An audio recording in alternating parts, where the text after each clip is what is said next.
Ich bin Myrna Funk, ich bin 40 Jahre alt und Schriftstellerin und Journalistin, in Berlin geboren und lebe zwischen Berlin und Tel Aviv. Mit dem JMB verbindet mich, dass es ja mittlerweile seit 20 Jahren in Berlin steht und dass der Moment, als es sozusagen eröffnet wurde, auch so eine Art Start für neues jüdisches Leben in Berlin war. Es war ungefähr 10 Jahre nach dem Mauerfall und es war schon, es war irgendwie wichtig, dass da jetzt sowas steht und dass da sowas gebaut wurde. Seit 20 Jahren ist eine lange Zeit. In dieser Zeit hat sich Berlin unglaublich verändert. Ich habe mich verändert, das Museum hat sich verändert und Teil zu sein oder so eine gemeinsame Veränderung zu durchlaufen, schafft ja auch sowas wie eine Verbindung. Normalität wünsche ich mir für die Zukunft jüdischen Lebens in Deutschland. Um jüdische Geschichte zu erzählen, aber vielleicht auch einen Zugang zu jüdischem Leben zu gewährleisten, denn die wenigsten Menschen haben Zugang zu jüdischem Leben in Deutschland, kennen Juden, wissen, was Judentum überhaupt bedeutet. Und ich finde schon, dass das Museum sozusagen dort eine Schnittstelle sein könnte. Also Geschichte erzählen, in die Vergangenheit gehen und gleichzeitig aber auch Gegenwart repräsentieren. Sex haben. Was? Naja, I don't know, was würdet ihr denn machen dort? Nun, Hetty Berg ist jetzt gerade erst gekommen und ich glaube, ich würde gerne noch sehen, welchen Blueprint, welchen Fingerabdruck sie eigentlich hinterlässt. Und das interessiert mich, darauf bin ich gespannt. Sehr schön, es ist sehr groß und auf ihm lastet viel Verantwortung. Oh, das ist eine interessante Frage. Sie sollen Geschichte erzählen.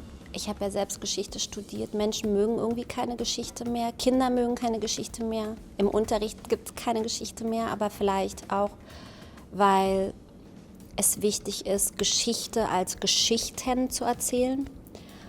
Und ich denke, dass Museen das zukünftig noch stärker tun müssen. Das heißt, eine stärkere Beziehung zum Zuschauer, zu demjenigen, der die Museen besucht, kreieren in der Art und Weise, wie bestimmte geschichtliche Ereignisse aufbereitet und erzählt werden. Meine Lieblingsinstallation im Jüdischen Museum ist Shalechet von Menashe Kadishman. Wenn man darüber läuft, sieht man eben nicht nur diese Gesichter, die alle sehr schmerzverzerrt aussehen, sondern es gibt so einen Sound.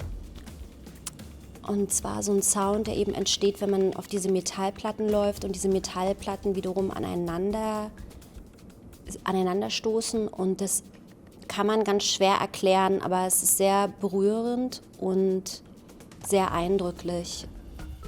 Ich wünsche dem JMB für die nächsten 20 Jahre, dass die jüdische Community in Deutschland immer größer wird. So groß, dass aus dem Jüdischen Museum in 20 Jahren ein jüdisches Gemeindehaus geworden ist.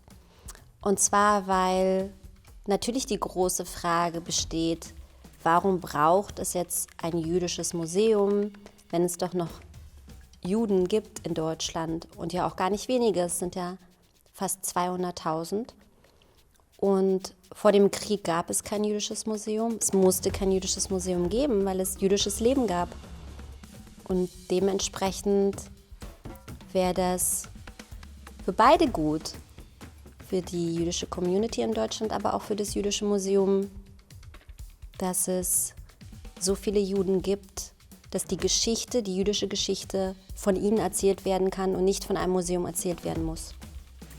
Ich würde Ihnen gerne sagen, dass sie sich aktiv mit jüdischer Tradition beschäftigen sollten, dass sie neugierig sein sollen jüdischem Leben gegenüber in Deutschland, aber auch außerhalb von Deutschland. Das heißt, ich glaube, ohne wirkliche Aktivität so